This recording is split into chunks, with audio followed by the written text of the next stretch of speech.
Hello everyone, welcome to my YouTube channel. इसमें मैं आपको जो ज्योग्राफी का जो इम्पोर्टेंट जो दे रखा है लूसेंट में मैं वही बताऊंगा जिसे आप आसानी से याद कर पाओगे और पढ़ने में आसान हो। ठीक है, मेन टर्म ज्योग्राफी हो गया। ठीक है, ज्योग्राफी आपको पता ही है भाई, भूगोल में क्या पढ़ना है।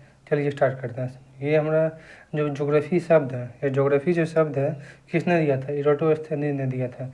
इराटोस्थेनीज ने ज्योग्राफी शब्द दिया था। ठीक ना, ज्योग्राफी शब्द दिया। और सबसे पहले बुक जो लिखा था हिकेटियस जो है साइंटिस्ट, हिकेटियस जो ज्योग्राफियन था, इन्होंने बुक लिखा जस्ट पीरियोडस बुक लिखा। किसने? हिकेटियस ने। फिर दो ठो टर्म आता है, एक आता है संभववाद हो गया, दूसरा टर्म हो गया निश्चयवाद। दूसरा टर्म क्या हो गया? निश्चयवाद। संभववाद कहता है कि भाई मनुष्य जो है ना, मनुष्य अपने हिसाब से पर्यावरण में परिवर्तन करने में समर्थ है। और जो विद्वान है जो बताता है, जो इसको फॉलो करता है संभववाद को, वाइडर डी लाप्लास हो गया। वाइडर डी लाप्लास प्लस वाई मतलब क्यों नहीं संभव करे, तो वाइडर डी लाप्लास, फेब्रे ब्रूंज डिमांजिया इसाबोमन। फिर से वाइडर डी लाप्लास, फेब्रे ब्रूंज डिमानिया इसाबोमन हो गया। और निश्चयवाद कहता है कि भाई जो भी है ना सब कुछ फिक्स है, इसमें अब मानव जो है कुछ भी विश्व इच्छा से कुछ भी करने में स्वतंत्रता कम है। जो इसको सपोर्ट करता है भूगोलवेत्ता कार्ल रिटर हो गया, रेडजेल हो गया, एलन सैम्फुल हो गया, हंटिंगटन हो गया और हम्बोल्ट हो गया। अब देखो कुछ विद्वानों का कुछ कथन है जो कि कहता है, स्ट्रेबो क्या कहता है? स्ट्रेबो कहता है कि देखी जाने वाली प्रत्येक अन्य वस्तुओं का ज्ञान प्राप्त करना। देखी जाने वाली क्या है? जैसे आकाश पिंड, जैसे विश्व हो गया, आकाश पिंड हो गया, स्थल हो गया, महासागर, जीव जंतु, ये सबसे देखने से आप जो ज्ञान प्राप्त कर सकते हो उसके बारे में अध्ययन करते हैं। किसने कहा था? स्ट्रेबो ने कहा था। क्लैडियस टॉलमी ने क्या कहा था? क्लैडियस टॉलमी ने कहा था कि पृथ्वी की झलक को स्वर्ग में दिखने वाला अभामय विज्ञान है। भाई पृथ्वी की झलक को स्वर्ग में दिखने वाला अभामय विज्ञान है। किसने कहा था? क्लैडियस टॉलमी ने कहा। इसका कहने का मेन रीजन था भाई पृथ्वी को आप एक आसानी तरीके से बुक पे नहीं दिखा सकते हो, इसलिए ये टर्म इन्होंने कहा कि भूगोल जो है पृथ्वी की झलक को स्वर्ग में दिखने वाला अभामय विज्ञान है। अब कार्ल लीटर की बात की जाए, कार्ल लीटर कहता है कि भाई पृथ्वी को जो है ना स्वतंत्र ग्रह के रूप में मान्यता देते हुए इसको मतलब अपना मान्यता दे दी है स्वतंत्र ग्रह के रूप में।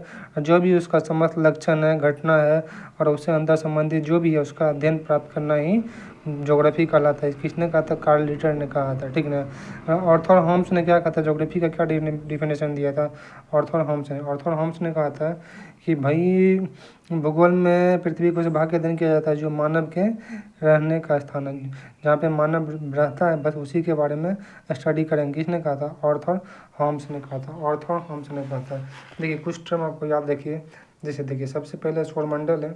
सौरमंडल जैसे हमारा सौरमंडल जो सूर्य है, सूर्य से ना अपना सौरमंडल देखते हैं। सौरमंडल के बाद क्या दिखेगा? नक्षत्र दिखेगा। नक्षत्र के बाद तारामंडल के बाद आकाशगंगा। बहुत सारा आकाशगंगा मिला के क्लस्टर बनता है, क्लस्टर हो गया, फिर ब्रह्मांड हो गया। ये सीक्वेंस याद रखना है। सौरमंडल, नक्षत्र, तारामंडल, फिर आकाशगंगा, फिर क्लस्टर हो गया, फिर ब्रह्मांड हो गया। अब कुछ का जैसे नाम याद करना है। हिकेटियस को क्या बोलेंगे? हिकेटियस क्या हो गया भाई?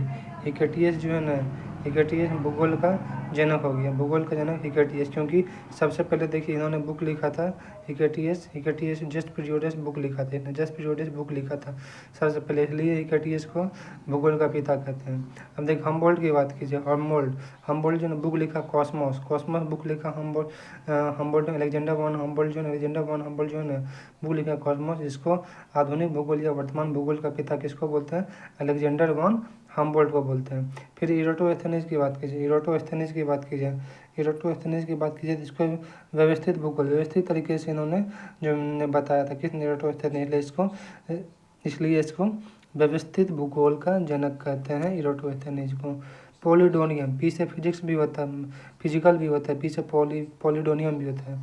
भौतिक भूगोल का जनक की बात की जाए तो जैसे कहते हैं ना पॉलीथीन 2, तो पॉली से पॉली याद रखें, डोनियम, पॉलीडोनियम भौतिक भूगोल हो गया। सांस्कृतिक भूगोल की बात की जाए तो कार्लो सावर, जैसे कितना लोग बाथरूम में शावर लगाता है तो कार्लो सावर याद रखेंगे सांस्कृतिक भूगोल का।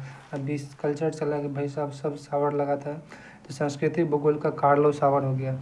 गणितीय भूगोल का थेल्स हो गया, थेल्स पर मैं भी अपने मैथ में पढ़ा है। गणितीय भूगोल थेल्स हो गया। और एनेक्सी, एक्सी एक यहाँ पे आ रहा है,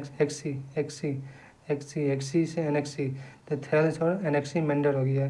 एक्सिस जो है ना मैथ का टर्म है, थेल्स भी मैथ का टर्म है, इसलिए थेल्स प्लस एनेक्सीमेंडर गणितीय भूगोल का हो गया। ठीक ना। मार्टिन बेहम की बात की जाए, मार्टिन बेहम विश्व ग्लोब हो गया, विश्व ग्लोब मार्टिन बेहम हो गया। और विश्व मानचित्र की बात की जाए तो अनंजी मेंडर क्या हो गया, विश्व मानचित्र हो गया। ठीक ना। अब देख यहाँ बताया हम भौगोलिक विश्वकोश का रचनाकार, जो भी भौगोलिक शब्द है विश्वकोश डिक्शनरी जो बोलिए रचनाकार कौन हो गया, स्ट्रैबो। इन्होंने 16 लेसन नामक एक बुक लिखा, उसमें 16 लेसन नाम है। क्रमबद्ध भूगोल बतेबे किए, क्रमबद्ध भूगोल अलेक्जेंडर वन हमबोल्ड, ये इसका बेसिक हो गया। और अगला टर्म जो चैप्टर हमारा ब्रह्मांड, उसमें हम फर्स्ट टॉपिक में ब्रह्मांड के बारे में चर्चा करेंगे।